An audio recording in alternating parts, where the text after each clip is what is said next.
Welcome to young chef. ఈరోజు water melon juice ఏ విధంగా తయారు చేసుకోవాలో నేర్చుకుందాం. కావలసిన పదార్థాలు: ఒక వాటర్ మిలన్, హాఫ్ కప్ చక్కెర.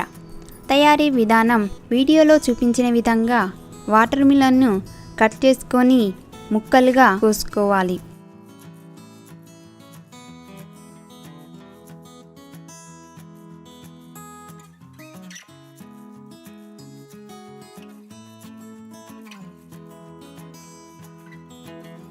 తరువాత మిక్సీ జార్లోనికి కట్ చేసుకున్న వాటర్ మిలన్ ముక్కలను,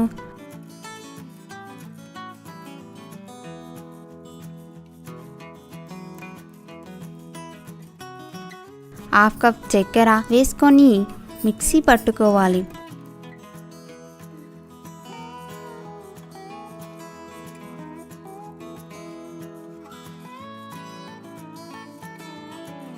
ఇప్పుడు వాటర్ మిలన్ జ్యూస్ తయారైంది. వాటర్ మిలన్ జ్యూస్ ఏ విధంగా తయారు చేసుకోవాలో నేర్చుకున్నాం కదా. మరి ఈ వీడియో నచ్చినట్లయితే లైక్ చేయండి. మీ సలహాలు కామెంట్లో తెలియపరచండి. మరికొన్ని రుచికరమైన జ్యూస్ల కోసం మా ఛానల్ని సబ్స్క్రైబ్ చేయండి.